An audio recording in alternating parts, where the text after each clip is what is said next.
Penny here from Affl, and joining me is TBNB. We're going to be talking about everything that's happened on Affl this week and also about Supercoach prospects for 2012. So welcome, TBNB. How's it going, boys?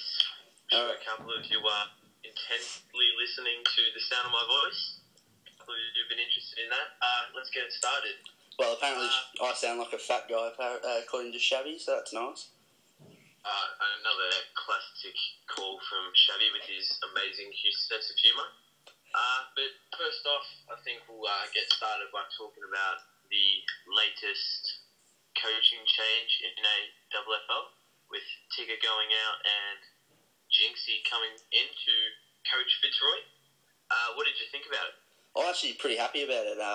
Tiggs was pretty difficult to work with, and at the end of his AFL coaching career, he really butchered the squad, I felt. So I'm actually glad that Jinxie's come in and hopefully he can make a difference. Obviously there was Pye and Wilso going for it as well, but give the new guy a go and see what happens. So hopefully he can work all right. What do you think about it? Well, I thought that it was a quality coach that ended up getting Fife and Koch out of him for Tapscott and Trengove, I think it was. Yeah, something like that. Some quality trading going on there, but in all seriousness, good luck to Jinxie.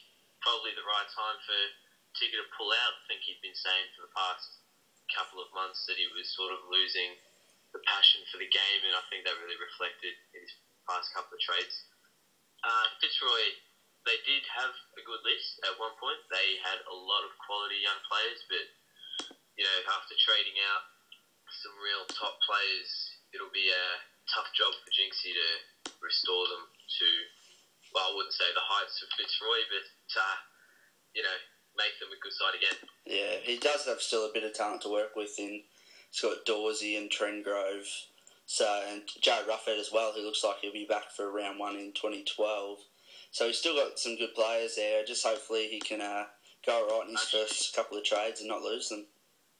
Yeah, I think you'll find it's Jordan Ruffhead, actually, the ruckman from the Bulldogs, who's actually still a pretty good young bloke. Yeah, it is Jordan, but he's still got a couple of good players there. Lucas Cook, the one that's Tigger traded in at the start, also a very good player. I have a lot of time for Lucas Cook. I think it took a really long time for the admin to make a call on this, which is good because Pye and Wilso did put a pretty strong case together, but with Spud helping Jinxie along, best of luck to him. Yeah, hopefully, because Spud's there for us, a bit of support, so that'll help him out. And I have heard off a couple of the admin team to say that it was a very close vote in the end, so it's pretty good. Well, let's move along to talking about the first couple of teams on the list. We'll start with Adelaide Crows with Gab. What do you think about his list, and how do you think he's going about it at the moment? Gab, the arch nemesis.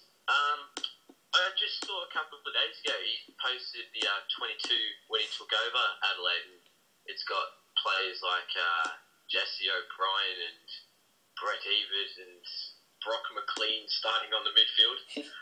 Pretty much says it all, really. And now you look at his current 22, and he's done a really good job. He's got Bartel and Jack and Rockcliffe, Cochin, which got in that trade with Shammy.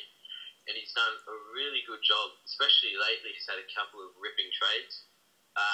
Probably wouldn't have been too quick to get on the bet with him if I'd have known that this was the way he was going to go. But I think there's still a little bit more work to do. I wouldn't mind seeing a couple of better scorers going into the back line and replace Lonergan and Schofield and McVeigh and those sort of players. But I think he's done a very good job with the current list.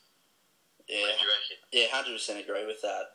His trade earlier, he got rid of Cochin to Shammy, I think it was, and he got Michael Hurley from Buff in it, and now he's got Cochin back for about half the price, so he's done really well with that trade. He's got Grimes in the back line as well, which could be a really big move for 2012 if Grimesy can keep fit. So I thought it was a bit unfair. There was a call yesterday from RLL having a go at Gavin's list, saying that it would be nice for him to have scorers elsewhere. But as you said, look how strong his midfield is. He can easily change one of those for premium defender or forward. So I'm not too worried about Gav. He trades a lot, and obviously when the season starts, the side won't even look the same that it is now. So, well, we'll move along to the next side. Carlton, Delidio to conquer. Taken over this year. Yeah, I'll have a bit of a chat about this. Eddie pretty much had the proverbial retirement village going on, which pretty similar to Clichy and yourself a couple of weeks ago, and he made a couple of trades. Brilliant. But he has brought in some quality young players. He's got Daniel Wells in there, Adam Marek, who I'm pretty confident he'll get picked up in the draft. He's probably very underrated. I know there's a couple on the side who know he's got a bit of talent, but in terms of value, he's done very well to get him. And then he's even kept the older players that are still very good scorers. Scott Thompson would probably average close to 110, I would have thought. Yeah, I think it's around that. Yeah, and he's still got Andrew Wembley in there, Jared Wade, all quality players. What do you think? Yeah, I think he's done well getting rid of the older blokes. He traded mostly for draft picks. I reckon he could have put a few of those older blokes together and sold it to someone like Buff or Stoney and picked up a younger elite player. But in saying that, he's done well out of it. I'd just like to see him pull the trigger on some big trades. He's really good at trading for depth. Just sometimes doesn't go for those stars, and he's not really willing to give up his stars. So hopefully he can have a crack. Yeah, he does actually have a fair bit of depth. Just looking at his reserves, he's got Ladson, and will probably if he go off to the actual retirement village, GWS. Shane Tuck, very underrated by Richmond, but whenever he does get a game, he's always high 90s. Renoff, a couple of really good players there that could really skyrocket in value next year. And I agree with you when you said that he should pull the trigger, but even when he was at North Melbourne, that was pretty much his style, wasn't it? Just make a lot of trades to sort of shore up areas that he needed without really going for it. Yeah, definitely. He had pretty much 40 players that played every week. Just there wasn't too many superstars amongst them.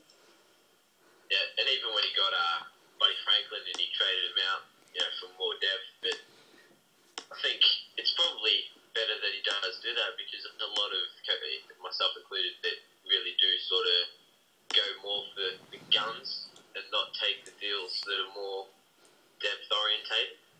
But I'm pretty confident that he'll put Carlton in a decent position next year. Yeah, I'm sure he'll go fine. I did say a while ago on the site that 2012 would be the year of the depth, so I reckon that'll play a big factor. If you've got depth, you've got a better chance of making finals, especially for those middle range clubs. So move along to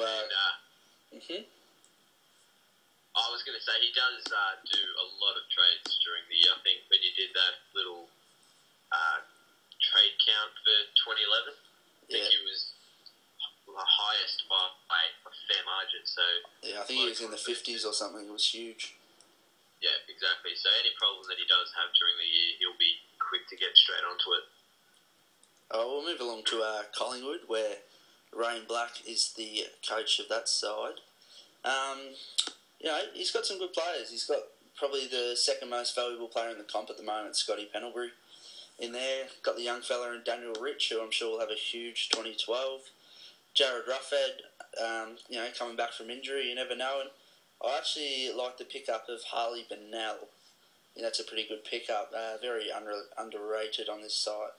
But I think he'll turn out to be a very good player. That was in the deal with Shamwell, wasn't it? It was. Yeah. I think he's done well. All I've got to say is I'm very glad that his football knowledge is better than his movie and music knowledge. That's classic.